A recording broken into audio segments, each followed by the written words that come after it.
নিঃস্ব অবস্থায় কি দোয়া করতে পারেন একজন মানুষ, এই দোয়াটা শিখে নেন, ইনশাআল্লাহ আপনার জীবনের সমস্ত সংকট কেটে যাবে ইনশাআল্লাহ। আমি নিজেও ওই দোয়াটা বেশি বেশি করার চেষ্টা করি। দোয়াটা হচ্ছে, মুসা আলাইহিস সালাম একটা গাছের নিচে হেলান দিয়ে বসলেন, বসে দেখলেন দুইজন মেয়ে দাঁড়িয়ে আছে দূরে, পানি নিতে পারছে না, লোকজন পানি নিয়ে যাচ্ছে, ওরা দাঁড়িয়ে আছে বেচারি। মুসা আলাইহিস সালাম গিয়ে বললেন, কি সমস্যা আপনাদের? এটা নিয়ে আপনারা আবার মেয়েদের সাথে কথা বলার চেষ্টা করেন, ঠিক আছে?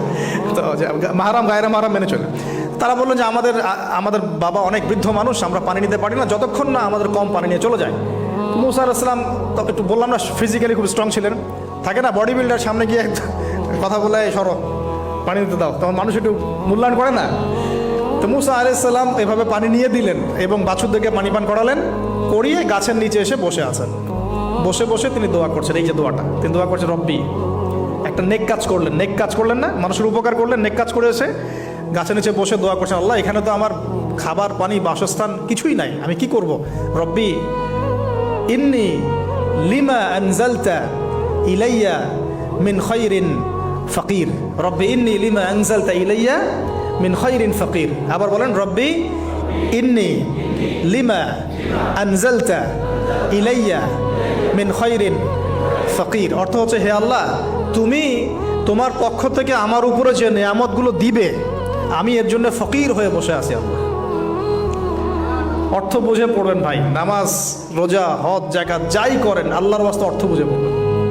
অর্থ বুঝে পড়লে আপনার ইবাদতের স্বাদ পাবেন, তৃপ্তি পাবেন, আল্লাহর সাথে কানেকশন হবে, আল্লাহর নূর পাবেন, মাআরিফত পাবেন, সত্য স্বপ্নও দেখবেন তখন ইনশাআল্লাহ। তখন সত্য স্বপ্ন দেখবেন ইনশাআল্লাহ। আল্লাহ পাক তৌফিক দান করে দেন। এবার আল্লাহ পাকের সাহায্য নেমে আসলো, ওই দুই মেয়ের মধ্যে একজন হেঁটে হেঁটে চলে আসছে। এবার এই মেয়ের হাঁটা সম্পর্কেও কোরআন কথা বলেছে, সুবহানাল্লাহ। এই মেয়ে কিভাবে হেঁটে এসেছে এই হাঁটার বর্ণনাও কোরআন দিয়েছে। কোরআন বলেছে এই মেয়ে হেঁটে আসছে লাজুক পায়ে। এখন আপনি এই পুরো ওয়ার্ল্ডের মেয়েদের হাঁটা দেখেন, লজ্জা আছে? তাহলে মেয়েদের সাথে লজ্জার একটা গভীর সম্পর্ক আছে। এই মেয়ের প্রশংসা আল্লাহ পাক কোরআনে করলেন, লাজুক পায়ে লাজুক ভঙ্গিতে অবনত নয়নে সে হেঁটে আসলো। এখন আপনি কেলে যান, গো টু খেল, আপনাদের টুইন টাওয়ারে যান, দেখেন সবার হাঁটার চলা দেখেন। হায়া লজ্জার কোনো বালাই আছে এখানে? আমি গত লেকচারে বলেছিলাম যে আদম আলাইহিস সালাম এবং হাওয়া আলাইহিস সালাম, ইবলিস তাদের সাথে প্রথম যে আচরণ করেছে ওই ফল খাওয়ানোর পরে, সেটা কি? তাদের গা থেকে পোশাক খুলে পড়ে গেছে, মানে নগ্ন করে দিয়েছে আমাদের পিতামাতাকে। মহাবিশ্ব নগ্ন করে দিয়েছে কে? ইবলিস। তো এখন এই পৃথিবীতে আমরা যারা নগ্নতার চর্চা করছি, তার কার এজেন্ট আমরা বুঝতে বাকি আছে?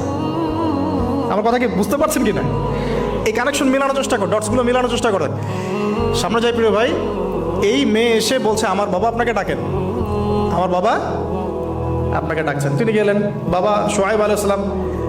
তখন এক বোন ইনডাইরেক্টলি বাবাকে বোঝাচ্ছে যে বিয়ে শাদী দিলে ভালো হয়। এক বোন বলছে যে আপনি তো তাকে পুরস্কৃত করতে চাচ্ছেন, তাহলে এরকম কওয়িউন আমিন একজন মানুষকে সবচেয়ে ভালোভাবে পুরস্কৃত করা যায় তার যথাযোগ্য প্রতিদান দেওয়ার মধ্য দিয়ে। তো মেয়ের ইশারা বাবা বুঝেছেন, তিনি নিজের এক মেয়ের সাথে মুসা আলাইহিস সালাম বিয়ে দিলেন, সুবহানাল্লাহ। তবে শর্ত দিলেন, দেনমোহর কি? মোহর তো নাই। মোহর কি? এবার মোহর হচ্ছে 8 বছর তোমাকে আমার ফার্মে কাজ করতে হবে। এটা আগেকার একটা স্টাইল ছিল, সুন্নাহ। এটা এখন নাই যদিও, আগে এরকম ছিল যে দেনমোহর দেওয়ার জন্য এই একটা পদ্ধতি ছিল। যেমন ইয়াকুব আলাইহিস সালামের ক্ষেত্রেও এরকম 7 বছরের কথা আসছে, তিনি 7 বছর তার শ্বশুরের ফার্মে কাজ করেছেন। এটা নতুন ছিল না ওই সময়, এটা কমন ছিল। এখন যেমন আমাদের দেশে কমন 10 লাখ টাকা মোহর হবে, 10,000 টাকা দিব, বাকিটা সব বাকি, তাই না? তো এরকম আর কি কমন কিছু বিষয় থাকে আর কি। আস্তাগফিরুল্লাহ, মাফ করো।